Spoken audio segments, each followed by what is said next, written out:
Hey, what's up, guys? Today, we will discuss related commissioning testing, which is continuous presentations that I already downloaded, uploaded in my YouTube channel about the pre-commissioning testing.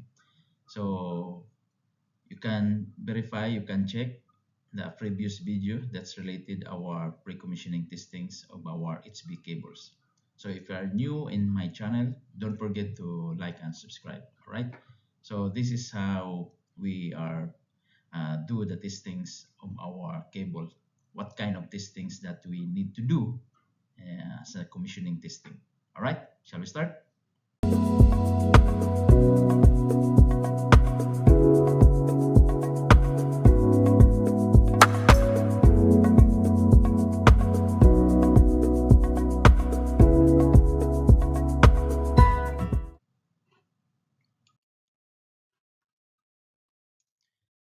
So of course, I need to show this again. So for the testing and commissioning high voltage cable, ensure the integrity and insulation quality and correct installation before the system is energized. And pre-commissioning and commissioning. So of course, we need to identify, and then after the testing, we return it back, terminate our cable, and install again. And then prior to energize, prior to power on, that's approval from the company. All right. So what is the commissioning testing? So commissioning testing is performed after successful pre-commissioning to verify installation performance and system readiness. So meaning the construction team, the QC team already verify and have a test sheet checklist confirmed and testing is done. So that's the time commissioning will start. Identify based on this information, based on the readiness. Okay, and of course the technician also will check because we have each department. We have QC department, we have construction department, you have installation commissioning team department. So after the construction team inspector check, construction check, and now ready for mechanical completion and give it to our commissioning team for functional testing. So high voltage withstand test. What kind of testing that we need to handle to carry for the HV cable? So of course, number one, very low frequency. That's what we call VLF, and also we have a high voltage DC. So let's say direct current. Sometimes we're talking about high path test. All right. And then typical test voltage that we are using. So it depends on kinds of cables and also the voltage grade that we do the testing. So typically we're using this kind of test. So two times, and then this is your uh, rating of your cables, breaker. So this is for 15 times 1.5.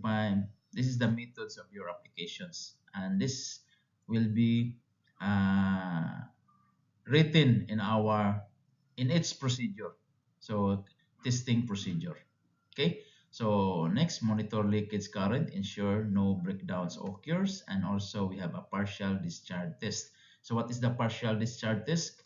So this is to detect and localize insulation defects to avoid leak any failures. So perform specialized partial detection equipment. So mostly if you are working in commissioning, so you already identify all of your test equipments that you are utilizing during the functional testing. And if you don't have that kind of testings that is required to your test, sometimes contractor borrowing test instrument or renting test instrument along with the test engineer. All right. So tan delta dissipation factor, that is measures dielectric losses of insulation. So it's part of also factory acceptance testing, these kinds of testing. So low delta tangent delta value indicates good insulation quality.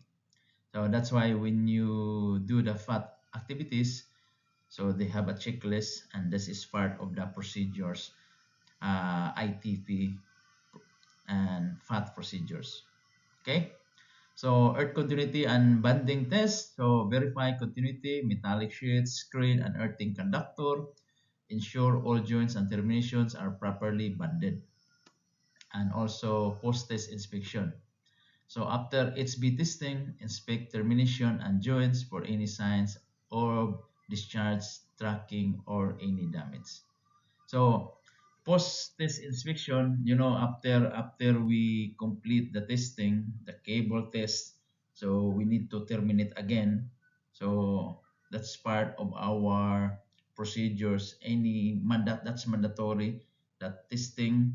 By the way, the testing of the cable after the uh, Meager IR testing, continuity testing, then you check the HIPAT testing. Then after HIPAT testing, you need to redo it, the insulation resistance, if this is all okay without leaking, without leakage. All right. So then again, after completions, you need to terminate the cable wire. All right. So now after all the testings has been done, remember guys, the testing is completed based on the checklist test sheets and functional testing sheets. That's to be handover and ready for the handover. So all of the mechanical completion, RFHU, record all test checks, functional tests, including test voltage, duration, and readings. It's all listed, attached in your dosers for submittal. And of course, compare result with your manufacturer company standard specification and international standard based on this. So all of this information is related for our documentations to handover of our system. So because in our testing, we have system and we have subsystem. Subsystem is completed along the system, meaning system is integrating in this particular system, subsystem, it's complete. For example, this JB or this junction box or this distribution panel or board, we have 15 cables connected going to our field junction box, field devices. It's completed, so meaning it's ready, and then ready to energize, handover, etc. So this is part of commissioning testing of our cable. So it's very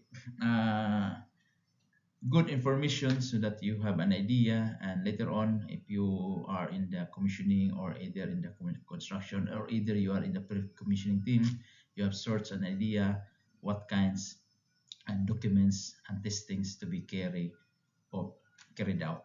And some of my videos also I mentioned, I think last year or 2 years back, that kinds of equipments that we are utilizing. And as part of that, I also have an ebooks that I sold. I sell some of that ebooks for your all informations related in that particular testings and some references. All right. So see you guys and enjoy and have a nice day. Bye bye.